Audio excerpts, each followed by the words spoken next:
I've talked previously about how the Journo Mafia has gone on full force trying to back up and defend Highguard with all their might. And it's not working at all.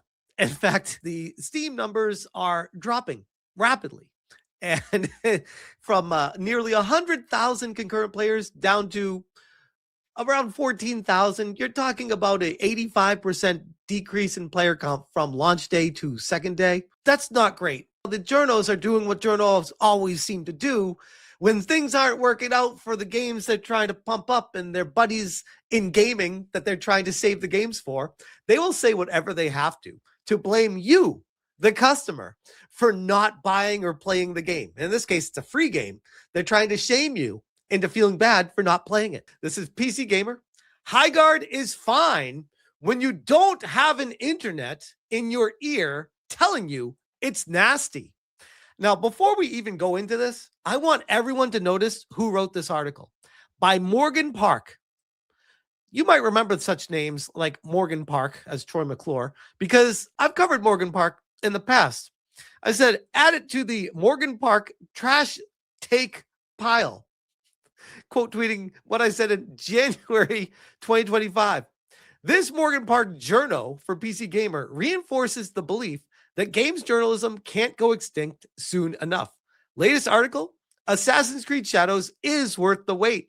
I'm sure this time will be totally different. It says, I played 6 hours of Assassin's Creed Shadows, and folks, I think this one is worth the wait. There's a lot riding on Shadows for Ubisoft, and it's making a fantastic first impression. History was not kind to that one. Uh-oh. I played 7 hours of Concord this weekend and immediately want back in. PlayStation's hero shooter has more in common with Call of Duty than Overwatch. These titles are pure comedy in hindsight. After 5 hours of exploring the galaxy and ghosting past stormtroopers, Star Wars Outlaws is finally winning me over. It continues. Another one by Morgan Park. 8 hours in, Suicide Squad doesn't seem like the disaster some were waiting for. So you notice a trend when it comes to this dude and his writing. Let's set aside the noxious cloud of internet surrounding Highguard for a second. Ignore those overwhelmingly negative Steam reviews full of folks who have played it for less than an hour and pretend Highguard is just a new free-to-play first-person shooter that came out today. So the person that just wrote all those headlines for the previous articles we just talked about is telling you to trust him, to ignore what other people are saying and listen to what he says. Yeah, sure. Hey, Highguard is out. I played it around 6 hours between launch day and the preview event in Los Angeles last week. It's got slick gunplay, a neat 3v3 mode, and I've never seen anywhere else, and a business model that sounds less scummy than most free shooters. It's pretty fun. I don't think I love it. I will commend Wildlight Entertainment, the 100-person studio of mostly ex-Respawn devs, for coming up with a format so weird yet functional that you can't easily compare it. They call it a raid shooter, which is appropriate, as winning comes down to blowing the other team's base to smithereens. Highguard matches take place on a large map. One of the biggest issues people have with this game is 3 versus 3. And it's nothing happening for so long that it's like boring. Shared by just 6 players, 2 teams of 3. Teams begin in their fortress, fortify its breakable walls, then mount up and set off to loot the map. This phase plays out like an accelerated battle royale match, rushing to find better guns and armor, but usually not immediately fighting the other team. Violence tends to break out once the sword breaker, a literal sword, spawns in the middle of the map. First team to grab it and carry it to the enemy base triggers a siege. Unlike a battle royale circle that forces enemy squads to clash by pushing them toward the center, the shield breaker naturally draws the lobby to it. Once it appears, getting it is the only thing that matters. This is very strange because I'm reading this and he's talking about it like it's all exciting and it's really a fun game. But he says, I don't think I love it. But he's talking about how he Loves it. I'm like, is that a typo? I'm very confused. There's real tension to fighting over the big glowy sword, especially because the distance between the shield breaker spawn and each base is just large enough that you can die, respawn at your base, and set up one last ambush before they reach your walls. Or you let the other team grab the sword and then chase them down on your mounts. There you go. There's some gameplay. It goes into more and more about what they look at all this. Jeez. Chris, Highguard is bad when you don't have an industry in your ear telling you it's fine. What a great counterpoint. That's amazing. This is Hero High. The same corpos who shilled for Concord are now shilling for Highguard. Who could have seen this coming? Yes, Morgan Park. Kyle sharing similar screenshots. Quote tweeting Guru Larry. Hello, you. Oh, that Highguard take is also from the same journalist who claimed that he was addicted to playing Concord beta for 7 hours and shilled for Assassin's Creed Shadows. And Kyle, the gamers are wrong, in quotes, aka every games journalism publication is going to have a rough time in 2026 defending Concord likes to less and less page views. If anyone truly hated AI, they'd campaign for these space wasters to lose their jobs because they're making AI look great. Speaking of, we also have Aftermath. And if you're not familiar with Aftermath, it's a site that got set up after Kotaku had one of its many layoffs over the years, and ex-Kotaku game journos formed it together themselves, and it's run by ex-Kotaku journos. So you already know what you're getting yourself into. If they couldn't even hack it at Kotaku, what they're going to be writing about over here on Aftermath. Highguard is yet another symptom and victim of a rapidly decaying internet. To which I said, translation, failed Kotaku journals start new site, continue to blame GamerGate instead of shitty games. Before I even read the article, goddamn Vara, ice cold. Vara Dark, oh no, guys, I made videos and criticized a game. How dare I?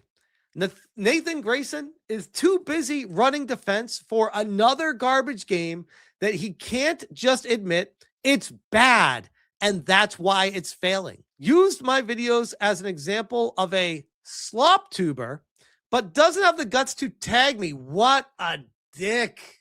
Wow. I've never said these games fail simply due to diversity. Most of them are just really bad games. But of course, he wants to make his 5 viewers believe anyone who disagrees with is some evil bigot. Hey man, how is your ex hookup Zoe Quinn doing? Remember the girl you slept with and gave positive coverage about that led to GamerGate 1? But of course you'd say GamerGate was about sexism in gaming and not ethics in journalism. If you didn't have low standards, you'd have none at all. Holy shit. God damn, Farrah. She continues. Get your ex a job, bro. Don't be sexist, pointing at the clown. Zoe Quinn. So I was caught in layoffs months ago, and things are getting a bit desperate. Man, if I had a dime for every time a journo said this, if anyone is looking to hire a 15-year industry vet who's getting desperate, and there are alleged allegations in the background that I'm not going to go into about her, that when she's getting desperate, you could make some leaps with a bunch of awards to do with a bunch of awards. They're so meaningless. It doesn't even matter. Your friends giving you an award is the same as you giving yourself an award. It doesn't mean anything. With a bunch of awards to do game design, narrative design, content design, or writing. If you were that good, you'd be employed. You'd be praised. You suck at what you do. Take a hint. Get out of the industry. Getting awards and rewarded and pats on the back from buddies that just tell you a great job all the time in the industry is not meaning that you're actually good at what you do. Please hit me up, Zoe Quinn. That is the backdrop to this article. Again, very dark. Damn, Vera. Damn. That's legendary. Aftermath. Highguard is yet another symptom and victim of a rapidly decaying internet. Again, going straight to Gamergate, because of course that's what they would do. Of course they have to blame the gamers with it. In an online ecosystem ruled by cynics, clip farmers, and rage baiters, and built by those who seek to profit of them. Because it couldn't possibly be, hold on. It couldn't possibly be that the people that are actually successful on here are being honest, genuine, insightful, transparent, giving information to people and telling them, make up your mind on what I've found on this. This is how I feel about it. People are relating to us and saying, hey, what I feel about things aligns with what this YouTuber is saying about things. Weird how that works. It's almost like, I know this is crazy to say. Hang on, Nathan Grayson. It's almost like we care about the industry and we're actually trying to save it. So you can call us grifters and rage baiters, cynics, clip farmers, all you want. But at the end of the day, we keep winning because we stay true to ourselves. Unlike whatever journo hacks out there are doing to get good scores on games. Highguard never stood a chance of having a normal launch. Well, shit, if it had a good game, it would be fine. Never had. It had nearly 100,000 concurrent players. How could it not stand a chance? What the fuck are you talking about? Highguard, the PvP raid shooter with phantom horses from former Titanfall devs and Concord, but they never want to talk about that, is out today.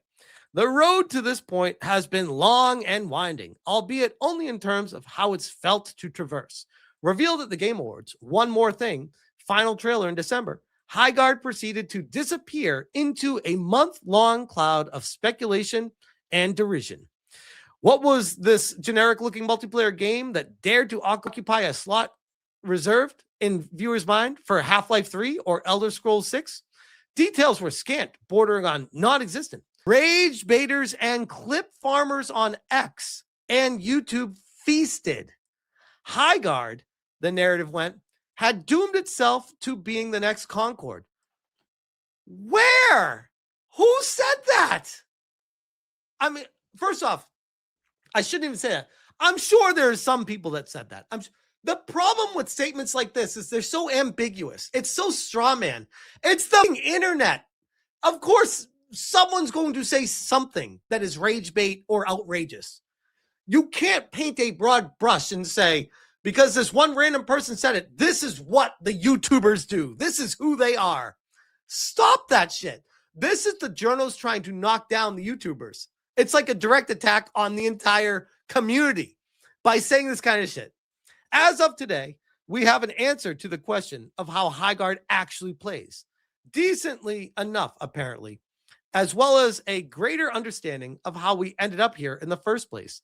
It didn't have to be this way, but it also sort of did. Speaking with Kotaku, this is gold, coming full circle. The people that got booted from Kotaku because they couldn't hack it there are still buddy in the background with people that work at Kotaku. Wildlight Entertainment co-founder Chad Grainer explained that the plan since day one had been to shadow drop the fantastical first-person shooter, as it had been worked out well with his previous project, Apex Legends. But then the evil Jeff Keighley, an old friend, stepped in. So I think this is what it is. It wasn't cash payments. It's the thing with the industry. It's the relationships. It's the buddy behind the scenes. An old friend. Hey, I know this spot is usually reserved for a big thing and millions of dollars go into it. I'm going to do you a solid because I'm buddy with you. And hey, the game looks fun too. So bonus, I guess I'll promote it at the end of my show. What a terrible move that was. Like absolutely atrocious to go that direction. There's like so many games from the Game Awards that could have made a better One More Thing than what this was. And the expectations that have been set with the One More Thing with years past do give people a sense of, oh, okay, this is going to be the next big thing. Of course. Yes, that's what do you want out of people? Of course. But at the same time, if the game is good, and when I say good, I mean like these developers are talented enough to make a banger of a game that transcends the gaming community everywhere. If the game is good, it doesn't matter if it was the one more thing, because that just gives it more eyeballs and then more people play it. And everybody would, you can't buy getting 100,000 people to play your game. You can't do that. Jeff Keighley stepped in as an old friend, as it says here, and gave them that opportunity. They had nearly 100,000 people concurrently playing Highguard, and it flopped. Straight up. It only took 48 hours for people to realize it went from nearly 100,000 to 14,000. I am so curious to see how far it keeps dropping, because the sentiment around the community is, hey, you know what? Maybe there's a game here, but I'd rather just play the other games that we always play. Why should we play this if there's other games that I'd rather play? So you can't blame Jeff Keighley for this either. If the game was good, it would be able to stand on its own 2 feet anyways. Releasing your first game as an independent, although clearly well-funded studio, who'd turn down that kind of free marketing? Exactly. Especially when your game is cannonballing into a crowded genre rife with high-profile failures. In the previous era, it would have been a no-brainer, a gift horse you wouldn't even think about looking in the mouth. But a confluence of modern and age-old factors quickly turned the tide against Highguard. This is cope. If the game was good, people would cling to it. Much of the ensuing ugliness stemmed from the fact that Wildlight went radios. I mean, maybe all this is just talk, though. Again, cut through the bullshit. I'm not even going to keep reading this. This is obnoxious. Look at this. This is very dark. Doesn't even call Vera out. Doesn't link them. Wow. All of this, if you cut through the bullshit, all they're admitting is the game really isn't that good. And at the end of the day, the people have spoken. They gave it a shot. You can't even say they didn't give it a shot. Nearly 100,000 people on launch day checked this game out and then checked out. These journals are trying to point to any reason other than the game itself is just not good enough. They're trying to find reasons. Oh, it's the community. It's the rage baiters. It's the haters online. It's people that listen to bullshit. That kind of stuff happens with every game. That kind of stuff happened with Apex Legends. That stuff happened with Fortnite. It happens with everything. The game transcends the hate if it's good. And who knows, by the way, maybe Highguard will do that eventually. We're only 48 hours into it right now. But right now, this is a lot of cope. This is a lot of cope. The affix-guard. That's true. Veilguard, Highguard. What other guard games are there? Arc Raiders had a hate moment too. I remember that. And then people were like, no. They're like, this one's actually good, guys. I remember that. I remember that happening. Because people, that is the trendy thing. People want to dive bomb everything that comes out. It's kind of like a trial by fire. I don't make the fucking rules. That's just kind of how modern gaming is. Some games can make it through the trials. Other games turn into a dash guard game.